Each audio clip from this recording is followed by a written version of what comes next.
The siren's wail hit the iron gate a split second before I did.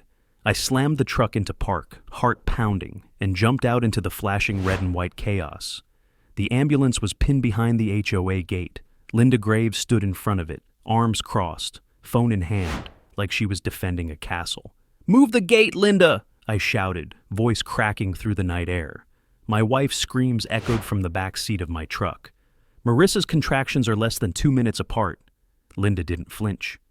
"You know the rule, Ethan. Emergency vehicles can't enter without board authorization. You didn't submit the request form." The paramedics leaned on the horn, lights painting her face in flashes of judgmental red. Steam rose off the wet pavement. A storm had just passed, and the smell of ozone hung heavy. My pulse beat in my ears like gunfire. "Authorization? She's in labor, Linda," I yelled, fumbling for my phone. "They can't wait for your damn paperwork." Her smile twitched, tight, controlled. "Maybe next time you should follow community procedures instead of building unapproved modifications to your driveway." That jab hit harder than the rain. My driveway, my life, had been a running battle with her since I built that small slope to make it easier for Marissa to get in the car. The HOA said it violated curb continuity. Linda made it personal. "Ma'am, if you don't move, we'll have to call the police," one of the EMTs said. His voice was steady, but his hands trembled around the radio. Linda stepped closer, phone aimed at me now, filming. "I'm documenting this for the board. You're being aggressive." "Aggressive? My wife's about to give birth on the driveway." Behind me, Marissa screamed, raw, primal. I turned, helpless. "Hang on, babe, they'll get through." Linda shook her head like she was the victim. "You're trespassing on HOA property with unauthorized emergency services. This will go on record." The paramedic slammed his fist on the gate. "We're losing time." And that's when something inside me snapped. I stepped toward her, grabbed the remote from my pocket, and hit the gate override. The motor groaned, sparks of friction lighting its rusted edges as it slid open. The ambulance shot through, nearly clipping her knee. Linda stumbled back, gasping, still holding up her phone. "You'll regret this, Ethan. You'll regret this." I didn't answer. I was already running to the ambulance doors, shoving them open. The lights reflected off the puddles, off the wet iron gate behind us, the same gate that had kept my family trapped. They loaded Marissa inside. As the ambulance sped away, I caught Linda's reflection in the side mirror, arms folded again, her silhouette framed by the flashing red lights. For the first time, I realized she wasn't shocked at all. She'd planned this confrontation. The next morning, the video she filmed hit the neighborhood forum before I'd even had coffee. The caption read, "HOA member attacks president, endangers public safety." And just like that, the whole neighborhood turned against me. My phone buzzed nonstop. Violation notices, threats, comments calling me unstable. But what Linda didn't know, what no one knew, was that I had my own footage. My truck dash cam caught everything. The ambulance lights, the gate, her standing there like a barricade. She thought she controlled the narrative. She had no idea she'd just incriminated herself. Because 2 days later, that same dash cam footage would end up in the hands of the police. And that's when everything changed. So, let me ask you, what would you do if someone blocked your family's lifeline and blamed you for it? Because this story isn't over yet. And if you think that night was bad, hit subscribe, because what came next turned a neighborhood feud into a criminal investigation. Let me back up and tell you how this started. The morning light at Cypress Grove had a way of lying to you. Everything looked peaceful. The mirror lake, the trimmed hedges, the ornamental flags fluttering under the HOA's perfect symmetry. You'd think you'd moved into a painting. But I learned fast that paintings hide brushstrokes. When Marissa and I first moved in, we were just looking for quiet. After 12 years as a structural engineer on military contracts, I wanted to build a home that didn't shake every time a jet passed overhead. Marissa was 5 months pregnant then. She'd stand on our porch every morning with a mug of ginger tea, one hand on her belly, whispering names. "Liam, if it's a boy," she'd say, smiling. "Or maybe Ava, if it's a girl." That peace lasted 3 weeks. The first letter came in a white envelope with the HOA crest embossed in gold. It looked like an invitation until I opened it. Notice of violation, unauthorized driveway modification. Apparently, smoothing out the sharp dip in our driveway, something I'd done myself with a little concrete and care, disrupted community curb continuity. The irony? The curb had been cracked before we even moved in. I called the number at the bottom of the letter. That was the first time I spoke to Linda Graves. Cypress Grove Homeowners Association. This is Linda. Hi, this is Ethan Cole from Lot 27. I think there's been a mistake. No mistake, she cut in. You altered the structure without board approval. It's a ramp. My wife's pregnant. We needed an easier incline. That's not the issue, Mr. Cole. The rules exist for a reason. Her tone was like sandpaper, polite but grating. I remember her ending the call with, "Welcome to the community." It didn't sound like a welcome at all. 2 days later, she was on my property, clipboard in hand, walking slow circles around the driveway. I stepped outside. "Morning," I said. She didn't look up. The gradient appears inconsistent with neighborhood standards. Neighborhood standards? See this? She pointed to a laser level resting against the curb. The slope exceeds the 3% variance allowed by the bylaws. I tried to keep calm. You brought a level to measure my driveway? I take my role seriously. That was the first time I noticed the glint in her eyes. Not authority, but enjoyment. She liked catching people. Later that week, I met Tommy Ruiz. He lived across the street, always tinkering with his motorcycle. When he saw me scraping at the edge of the driveway, he came over. "She's on you already, huh?" he said. "You know her?" "She's been HOA president for 6 years. Nothing happens here without her say-so." He wiped his hands on a rag. "She once fined a guy for having his Halloween lights up a day late." I laughed, thinking he was exaggerating. He wasn't. Marissa came out then, barefoot, rubbing her belly. "It's ridiculous," she said. "We pay dues, and they still treat us like tenants." Tommy hesitated. "Careful how loud you say that. She's got ears everywhere." I didn't understand what he meant until later. That night, I saw Linda's golf cart parked down the block, lights off, her silhouette barely visible behind the wheel. She sat there, watching our house. Maybe paranoia, I thought. But the next morning, another notice appeared on our mailbox. Trash cans visible from street, second warning. It was like she had a camera on us. Marissa tried to brush it off, said we'd just keep our heads down until the baby came. But I couldn't. Every rule she enforced seemed designed to make us bend, to remind us who held the power. I tried to talk to her again, politely this time. She was in front of the community center, overseeing some landscapers. "Linda, can we come to some understanding?" She smiled thinly. "Of course, Ethan. Just submit a retroactive modification request, pay the $500 review fee, and we'll reconsider." $500? For concrete? Her eyes flickered. "For non-compliance, Mr. Cole. Actions have consequences." Tommy watched from his yard, jaw tight, but said nothing. That silence would become a pattern. That day I knew the driveway wasn't the issue. The issue was control, and I'd given her a reason to test it. I remember looking at that smooth ramp, sunlight glinting off the fresh concrete, and thinking how something built for safety had turned into a weapon. And in the months that followed, that same obsession with rules would grow into something much darker, something that would one day block an ambulance at the gate. But that's getting ahead of the story. By late spring, Cypress Grove stopped feeling like home and started feeling like a checklist I could never finish. Every week, another notice. Every violation worded with surgical precision. Fence color inconsistent with approved palette. Garden edging exceeds height limit. Unregistered vehicle, motorcycle, in driveway overnight.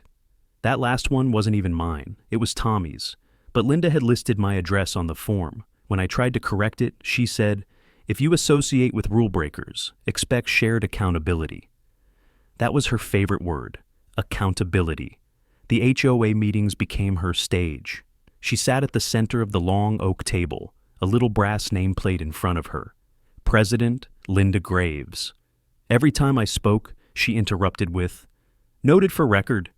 It was like talking to a brick wall that smiled. At one meeting, she brought up my driveway again. "Mr. Cole's non-compliance has set a precedent. If others start making unapproved changes, we'll lose property value." I stood. My wife was pregnant. It was for safety. She tilted her head. "You could have applied for an exemption. You ignored the first one I filed." "Did I?" she said sweetly, flipping through her binder. There's no record of that here. That's when I noticed Tommy sitting near the back. He was there as a resident, not a board member. His jaw was tight, arms crossed, eyes darting between us. After the meeting, he caught up with me in the parking lot. The sodium lights buzzed overhead, turning everything that dull orange of suburban night. "Ethan," he said quietly, "she's pushing you on purpose." "Yeah, I figured that much. She told the board your ramp lowered the community's aesthetic value. She's been showing photos of your driveway like it's a crime scene." I laughed bitterly. "Aesthetic value? It's a ramp, not a junkyard. She's getting the others riled up. Some of them are scared of her. And you?" He hesitated. "I work for the county, EMT service. HOA gives us a grant for community patrol coverage. If I cross her, I could lose my detail." There it was, the first flicker of guilt. Tommy wasn't a coward. He was cornered. That night, Marissa couldn't sleep. She lay on her side, whispering, "What if they try to fine us into moving?" I brushed a hand through her hair.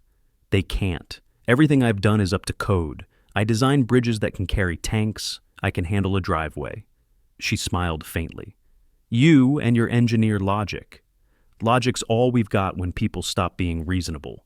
But logic didn't stop Linda. The next morning, 2 contractors showed up at my door. "Orders from the board," one said. "We're here to assess the unapproved structure." "Structure?" I repeated. "Driveway ramp, sir." I called Linda immediately. "You can't just send people onto my property." "Oh, it's a courtesy inspection," she said, voice dripping honey. "You agreed to HOA jurisdiction when you bought the home. That doesn't mean you can trespass. We're protecting community standards, Ethan. You should be thanking me." The line went dead. When I went outside, Tommy was standing by his fence again. "She's testing your reaction," he said. "If you lose your temper, she wins." I'm past temper. I'm documenting. Documenting? Dash cam, house cameras, time stamps, everything. She's been overstepping authority. Sooner or later, she'll cross a legal line. Tommy looked uneasy.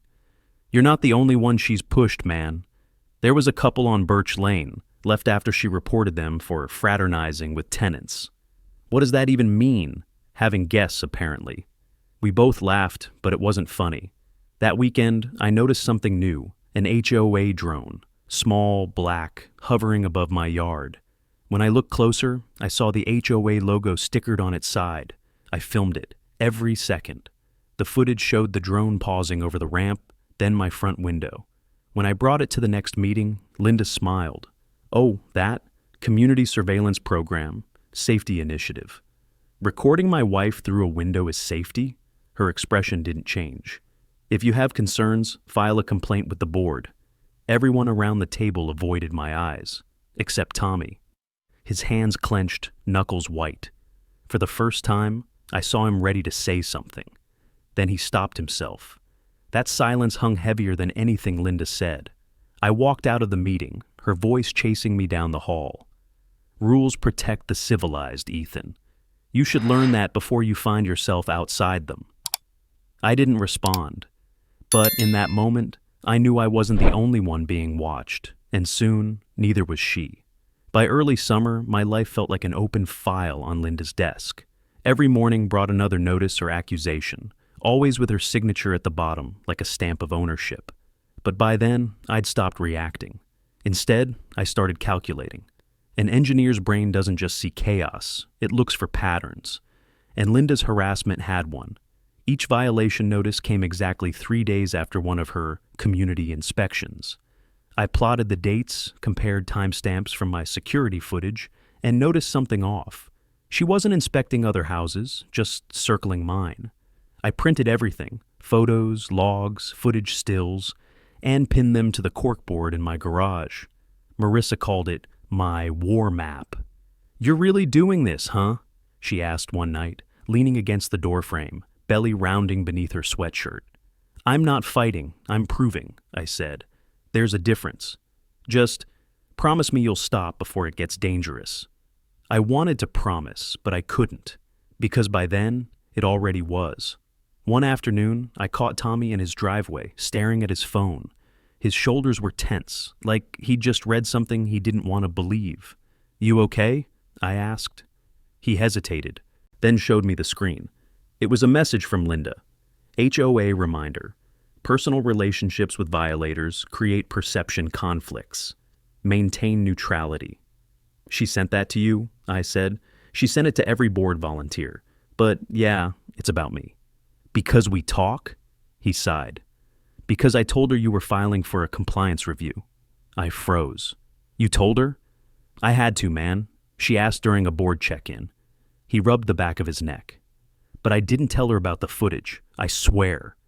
I wanted to be angry, but I saw the guilt in his eyes. He looked trapped, like a man trying to breathe in a shrinking room. I'm not mad, I said. But listen, if she's monitoring you, she's crossing a line. That message alone is intimidation. Tommy looked away. You ever think about just moving? I think about my kid being born in a place where people like her don't get to win. He nodded, almost apologetically, then walked inside. A few nights later, I caught something strange on my dash cam review. The HOA golf cart, Linda's, pulling up near my driveway at 11:47 p.m. She got out, flashlight in hand, and knelt by the ramp. I zoomed in on the footage. She was measuring it again, but this time, she left something, a small folded paper tucked under the curb lip. The next morning, I found it still there. Final notice, demolition order, pending board approval. Demolition. She wanted to tear out the ramp. I called her. If you touch my property, I'll press charges. Her voice was syrupy smooth. Oh, Ethan, I'd never touch it. The board would handle removal through licensed contractors. Without my consent? Community consent outweighs individual preference. You sign those terms. I recorded every word. That afternoon, I filed a formal request for all HOA board meeting minutes regarding my property, citing the Homeowners Association Public Transparency Clause, which she apparently forgot existed. When she got the request, her tone changed. You're not authorized to access internal documents. Yes, I am. Section 4B, resident access to non-confidential board decisions. Silence. Then a clipped, I'll have to review that. That was the first time I heard hesitation in her voice. The next HOA meeting was tense. I sat in the back, recording with my phone tucked under my notebook. Linda looked paler than usual. We'll move to item 6, she said, voice tight. Driveway compliance issue, lot 27. A board member, a quiet woman named Janet, spoke up. Didn't we already find him twice? Why is it back on the agenda? Linda forced a smile. Ongoing review. Janet frowned.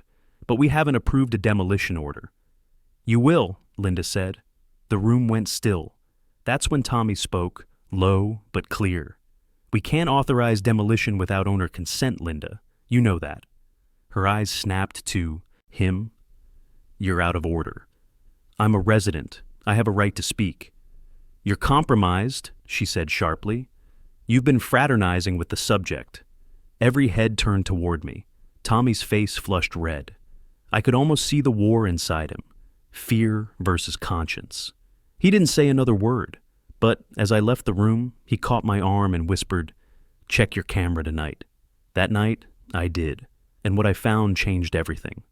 The footage showed Linda's golf cart parked near the gate, talking to a city maintenance worker.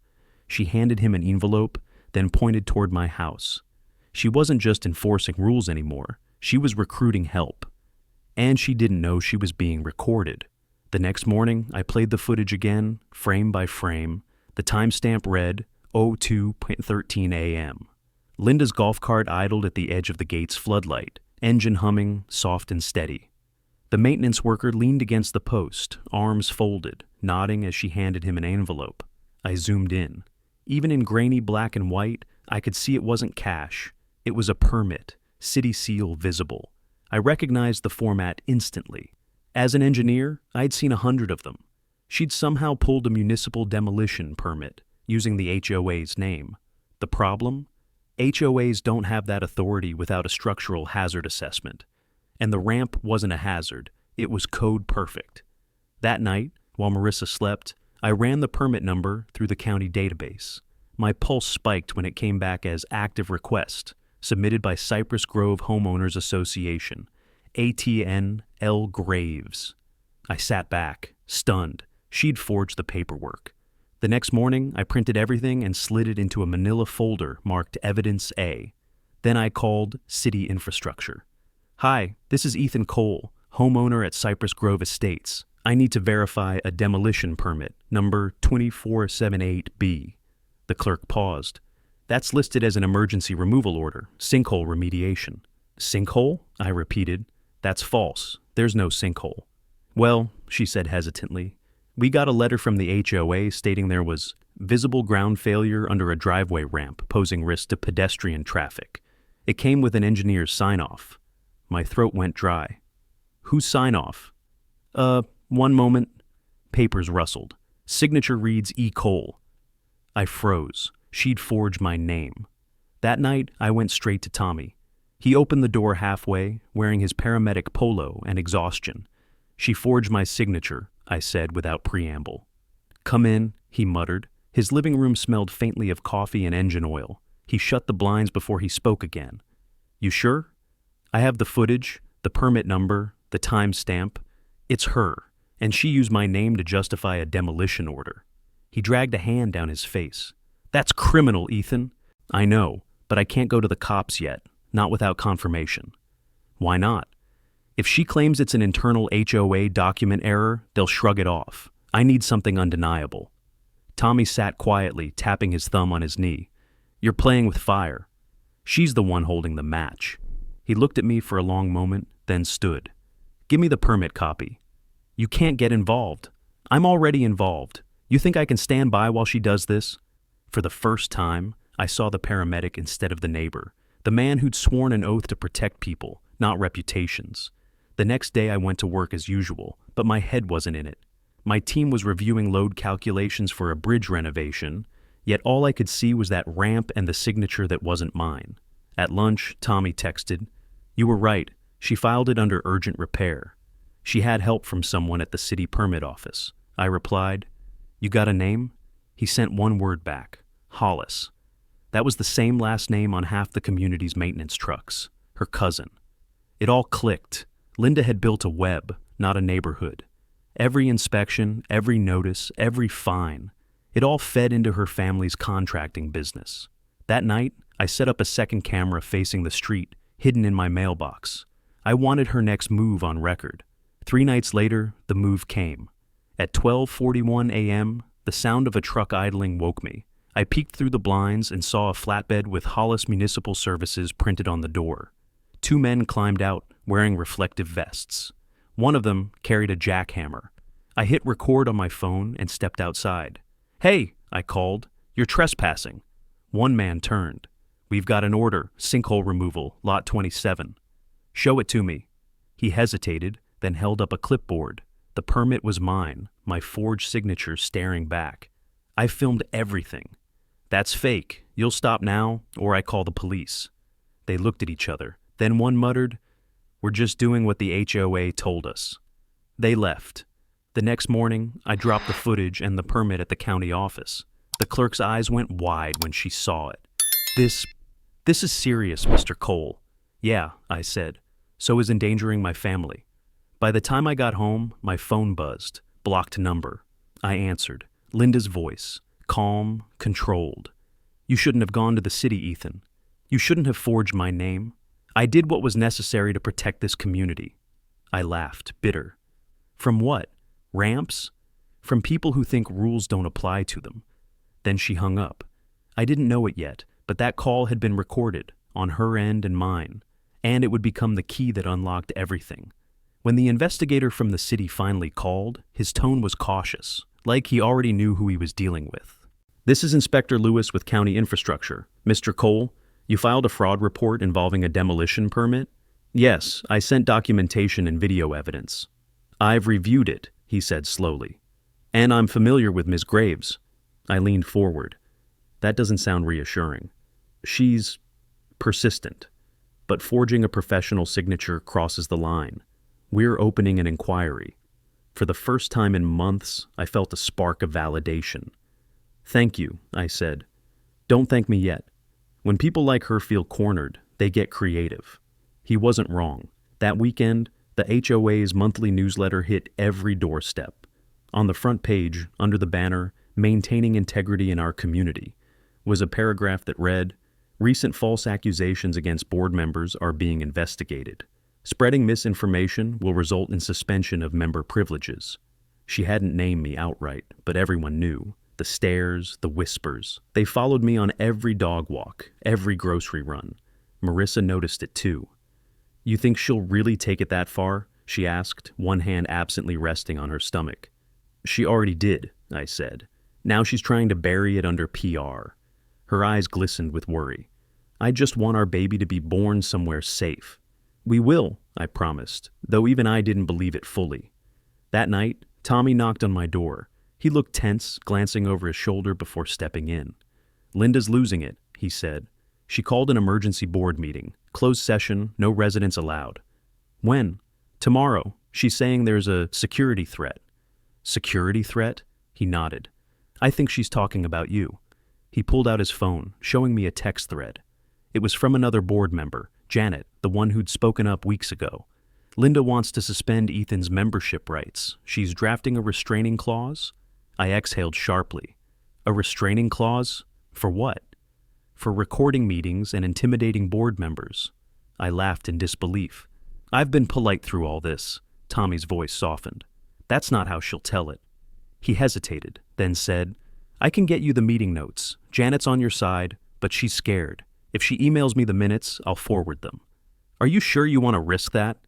She's not going to stop until someone stands up to her. For the first time, Tommy sounded more like an ally than a bystander. The next evening, while the closed session was underway, I sat in my truck outside the community center. Through the blinds, I could see silhouettes, Linda pacing, arms slicing the air. She was furious about something. My phone buzzed, a message from Tommy. Check your email. I opened it. Attached was a PDF titled Emergency Board Minutes. Draft. My pulse raced as I scrolled through. Motion 1. Suspend member E. Cole from community privileges for harassment and unauthorized surveillance. Motion 2. Authorize emergency contractor, Hollis Municipal, to proceed with corrective demolition upon permit clearance. Motion 3. Contact local law enforcement to report possible aggressive behavior. I gripped the steering wheel. She wasn't just trying to humiliate me. She was setting me up as a threat. I hit record on my dash cam and stepped out of the truck. Through the cracked window, I heard voices rising. Linda, this is overreach, Janet's voice. Order, Linda barked. The safety of this community comes first, and forging permits protects it. A pause. Then the sound of papers slamming on the table. Careful, Janet, Linda hissed. Defamation has consequences. I had it all, her tone, her threats, the panic in the room. When the meeting ended, I drove straight to the city office and handed the audio over to Inspector Lewis. He listened quietly, tapping a pen against his notepad. When it finished, he said, This is enough to start formal proceedings. We'll subpoena the HOA's records. Good, I said. Because she's about to escalate. He met my eyes. Then be ready when she does.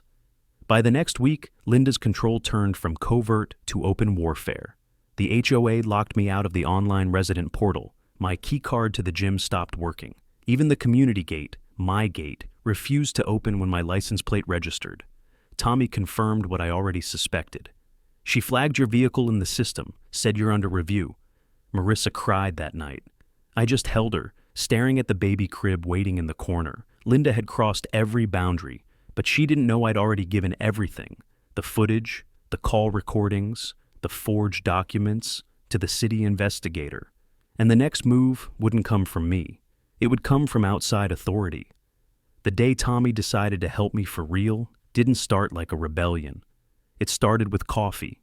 He showed up early, 6 a.m., still in his EMT uniform, dark circles under his eyes. You got a minute? He asked. Yeah, I said, stepping aside. He waited until the door closed behind him before speaking. Linda called me last night. I frowned. About what?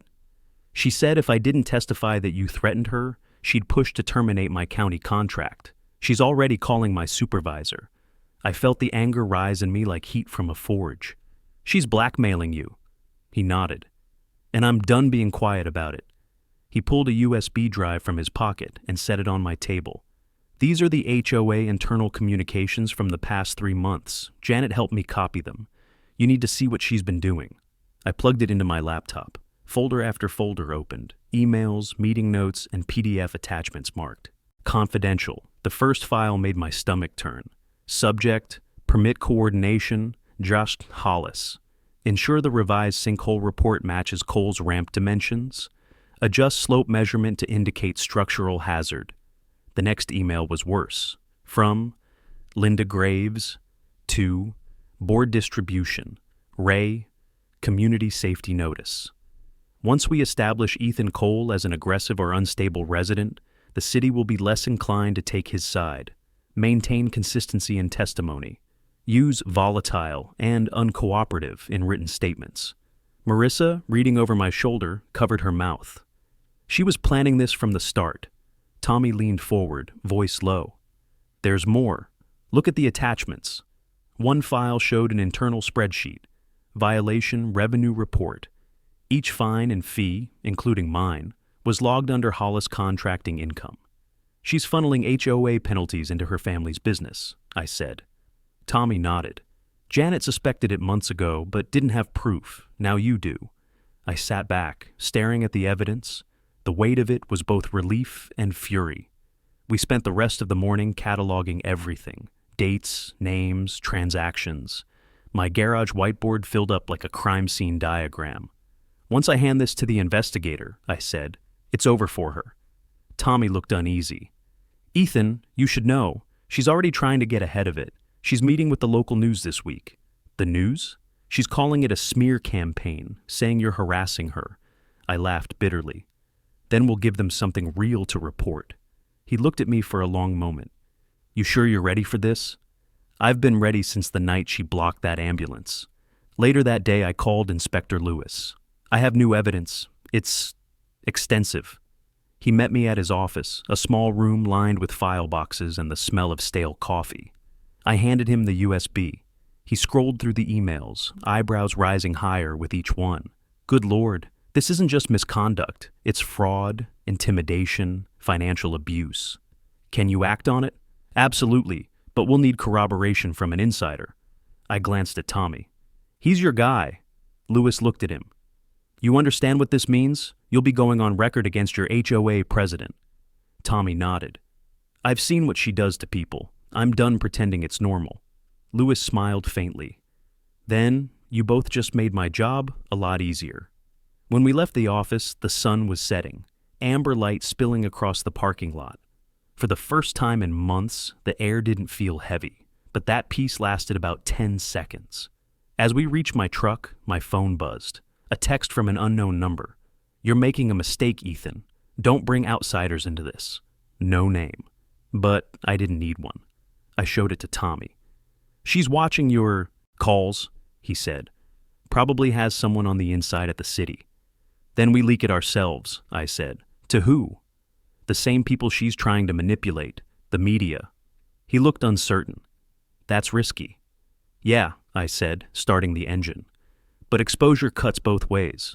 That night, Marissa sat beside me as I drafted the email to a local investigative reporter. I attached the files, the recordings, the footage. I hit send before I could second guess it. Then I turned to her and said, "It's out of our hands now."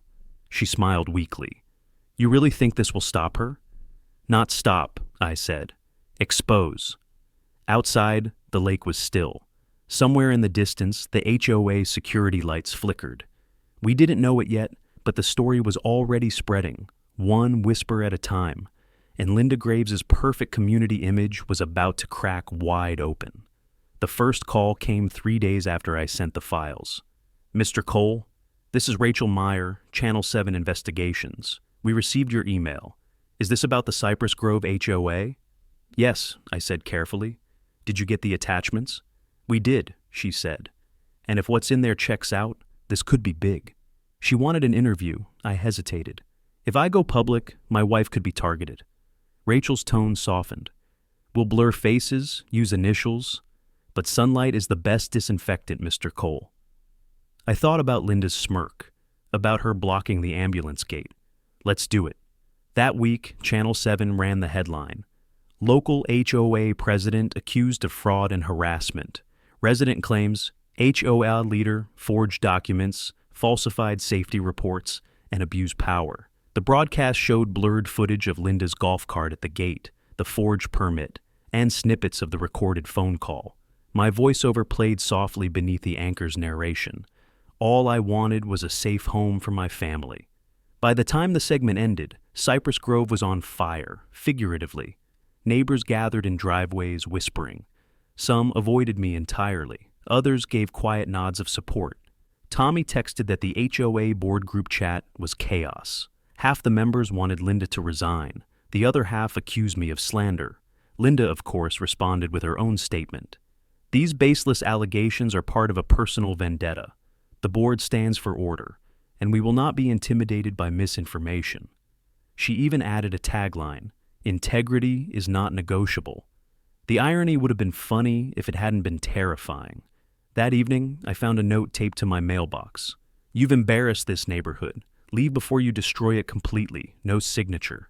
Marissa tried to pull it down, but I stopped her. "Let them show who they are," I said. She shook her head. "Ethan, this isn't about principle anymore. It's about safety." I took her hands.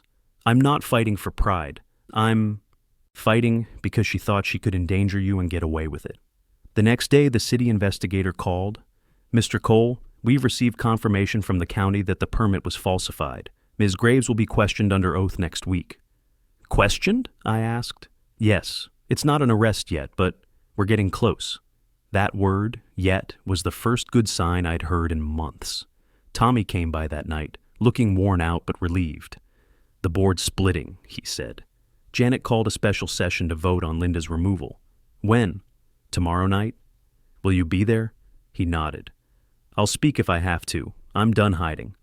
The vote didn't go as planned. I wasn't allowed inside, but I parked near the clubhouse. Through the blinds, I saw Linda pacing, gesturing wildly. The board members sat stiff, uncomfortable. Then Tommy stepped forward, papers in hand. I couldn't hear the words, but I saw the moment everything shifted. Her face went white, jaw tight. She snatched the papers, tore them, and stormed out into the parking lot. When she saw my truck, she froze. For a moment, neither of us moved. The streetlights buzzed overhead, insects circling in their halos. Then she marched up to my door. "You think you've won?" she spat. "I think people are finally seeing the truth." "You humiliated me." "No," I said quietly. "You did that yourself." She stepped closer, eyes sharp. "You've made powerful enemies, Ethan." I didn't back down. "Good. Maybe they'll follow the law." She stared a moment longer, breathing hard, then turned on her heel and walked away. The next morning, an emergency HOA email went out to all residents. Effective immediately, the HOA board is under independent audit by county investigations. Ms. Graves has been temporarily suspended pending review. The words felt unreal. After months of pressure, the empire she'd built was finally cracking. Tommy called later, voice light for the first time in forever. "It's happening, man. She's off the board, for now." I let out a breath I didn't realize I'd been holding. "For now isn't enough." "She'll face the county soon," he said. "She's cornered." I looked out the window at the lake, at the reflection of the gate lights dancing on the water. "Cornered people do stupid things," I murmured. I didn't know then how prophetic that was, because the next move she made wouldn't be legal or political. It would be personal. It started with the silence. After the suspension notice went out, Cypress Grove turned eerily quiet. No golf cart patrols, no HOA bulletins. Even the email reminders stopped.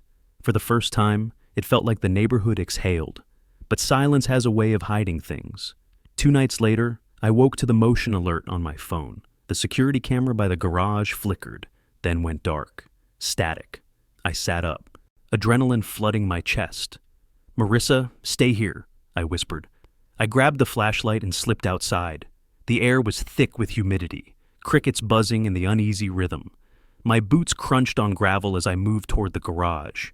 The power line had been cut clean, snipped like someone knew exactly where to disable it. Then I saw it, spray paint across the garage door, thick black letters reading, "Rat." A sound, footsteps, made me spin. A figure darted into the shadows, the shape unmistakable. Smaller frame, stiff posture, white hair pulled back tight.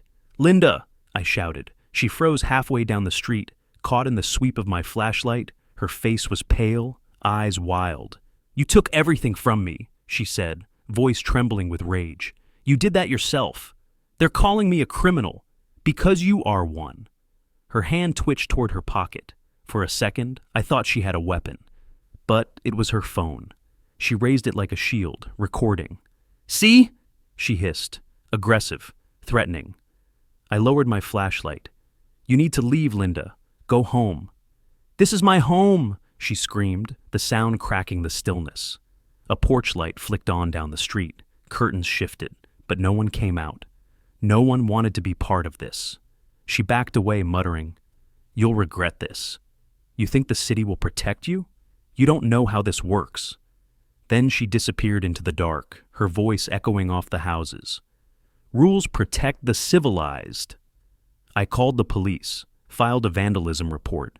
The officer took photos, nodded, and said they'd look into it. But I could see it in his eyes. He thought it was just another neighborhood squabble. By dawn, Marissa was pacing. "Ethan, she's unstable. What if she comes back?" "She won't," I said, though I didn't believe it.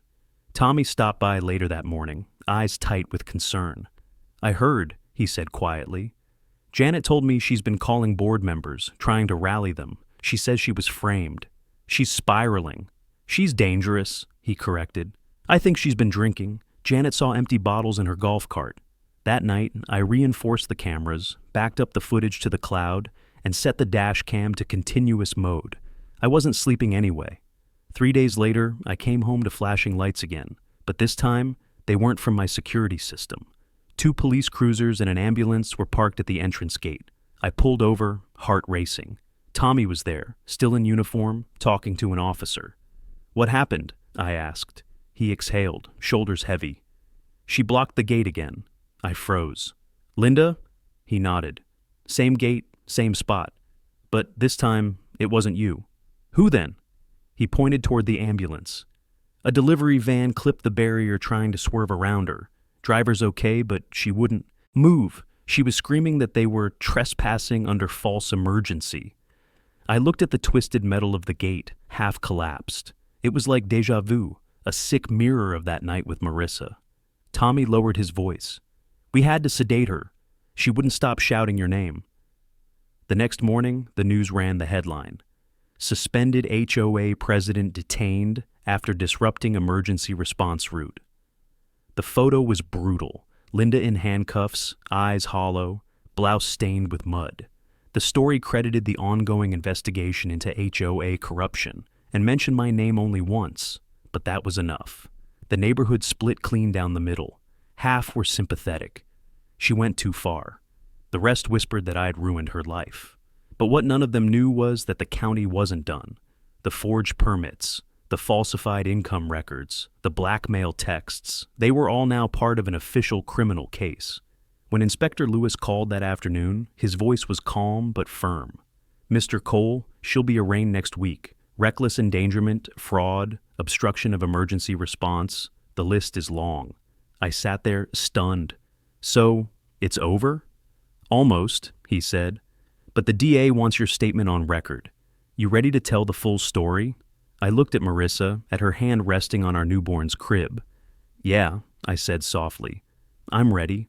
What I didn't realize then was that the public confrontation hadn't even begun, because Linda wasn't going quietly, and her version of the truth was about to go viral. The county courthouse smelled like old wood and nerves. Every sound echoed, the scrape of chairs, the low hum of whispered gossip. I sat beside Inspector Lewis, my folder of evidence resting on my lap like a loaded weapon. Linda sat across the room, flanked by her lawyer. Gone was the polished blazer and perfect bun. Now her hair hung loose and her eyes darted around the chamber like a cornered animal, but the arrogance, that was still there. The hearing was open to the public, and half of Cypress Grove showed up. Neighbors filled the benches, whispering behind their hands. Some looked at me with sympathy, others with thinly veiled resentment. At the front, Judge Merrick adjusted his glasses. "We're here to review the charges of reckless endangerment, falsification of public documents, an obstruction of emergency response involving one Linda Graves, president of the Cypress Grove HOA. Linda's lawyer rose first. Your Honor, my client is the victim of a coordinated smear campaign led by Mr. Cole. She acted in good faith under the authority of her office. I clenched my jaw. Good faith, I muttered under my breath. The judge nodded. Mr. Cole, you'll have your opportunity. When it was my turn, my heart hammered so loud I could barely hear my own footsteps. I placed the evidence folder on the table. Your Honor, these aren't accusations. They're documented actions. Ms. Graves forged my signature on a demolition permit, coordinated fraudulent inspection reports, and personally obstructed emergency vehicles. Linda scoffed audibly. Oh, please. The judge shot her a look. Ms. Graves, you'll remain silent until addressed. I continued. I'm a structural engineer. Every claim she filed against my property was built on falsified data.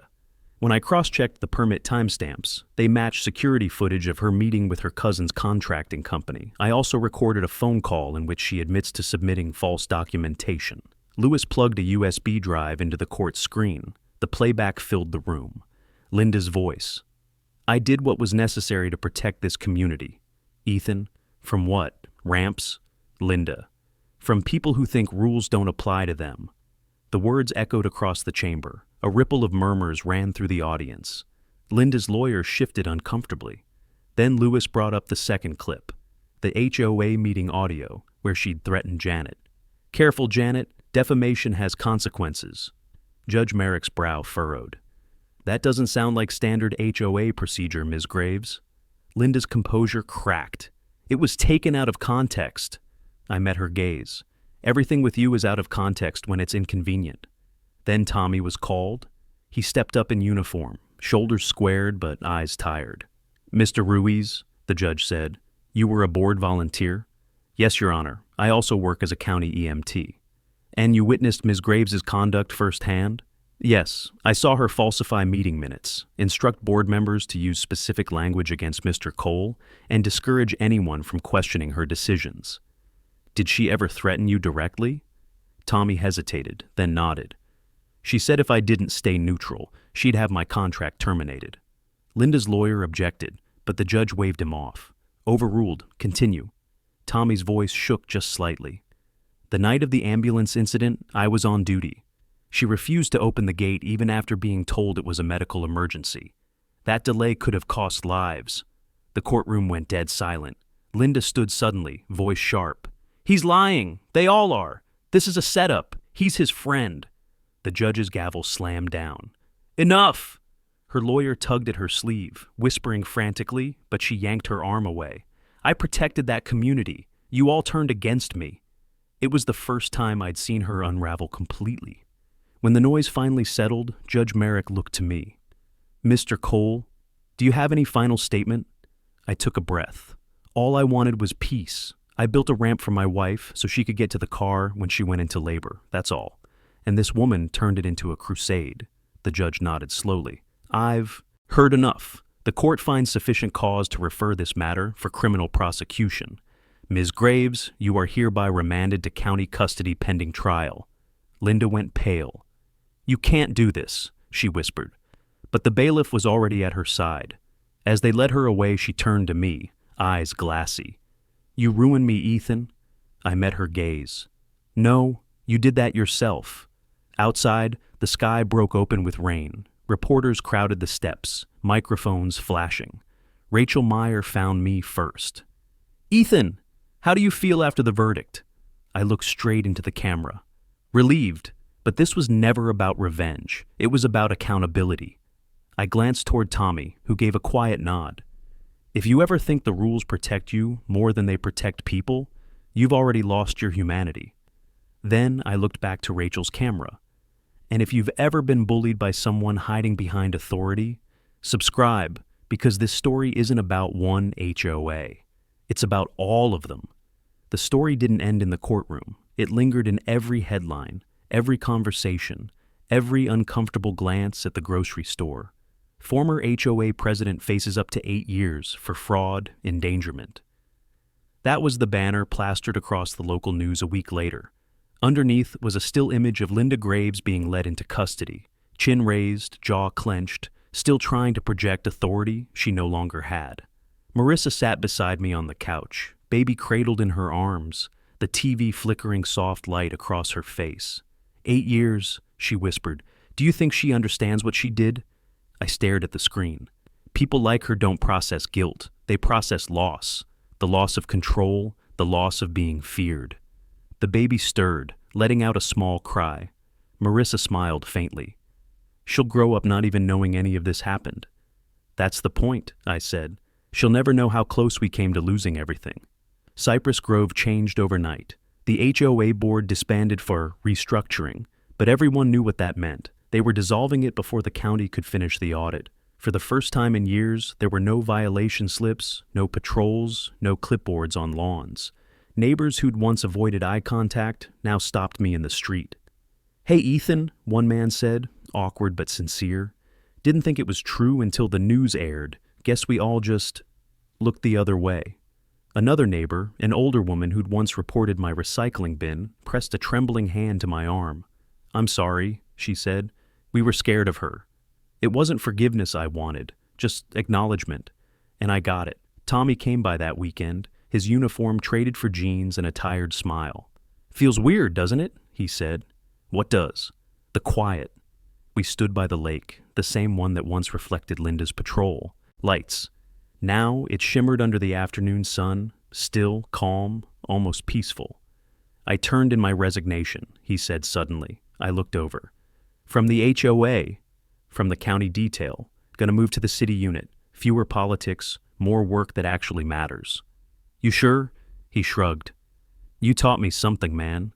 Sometimes doing the right thing burns everything else down with it, but it's still worth doing.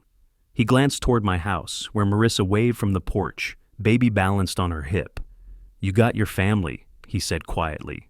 You did what you had to do. So did you. He smiled, eyes tired but proud. Guess we both finally stopped being afraid of her. A week later, I got a letter in the mail, official seal, county header. I hesitated before opening it. Subject, sentencing summary, State versus Graves, Linda J. Verdict, guilty on all counts. Sentence, 8 years incarceration, 2 years probation, restitution to affected residents. Below that, a handwritten note from Inspector Lewis. She won't be back. Thanks for standing your ground. L. I folded the letter and slid it into a drawer. Not as a trophy, just as proof that standing up mattered. The neighborhood held a community meeting the next month. Not an HOA session, but a gathering. No titles, no bylaws, just people. Janet stood at the front, her voice shaking but steady.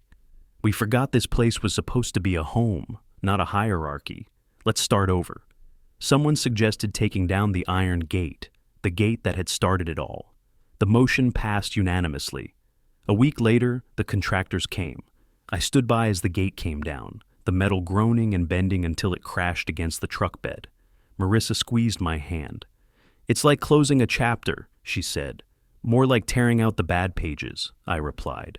For the first time in months, I felt air in my lungs again. That night, as the sun sank behind the houses, I sat on the porch with Tommy. The cicadas hummed, the baby monitor buzzed softly beside us. You ever think she'll get out and come back here? He asked. Maybe, I said. But she won't find the same place. She built her power on fear, and fear doesn't live here anymore. He nodded. Guess that's justice. Not justice, I said. Balance. We sat in silence for a while, watching the last trace of daylight fade over the lake. Tomorrow, life would go back to ordinary. Bills, baby feedings, work deadlines. But the quiet didn't feel heavy anymore. It felt earned. And sometimes, that's the best victory you can get. 6 months later, Cypress Grove didn't look the same. The iron gate was gone, replaced by a simple wooden sign that read, Welcome home. The lake still shimmered, the lawn still neat. But something invisible had changed. People waved now. Kids played in the cul-de-sacs again. The air didn't feel like it was being monitored. Joe pushed the stroller along the same street where Linda once patrolled in her golf cart. Marissa walked beside me, her hand brushing mine, our daughter cooing softly in the late afternoon sun. For the first time, I realized the sound of an engine behind me didn't make me tense.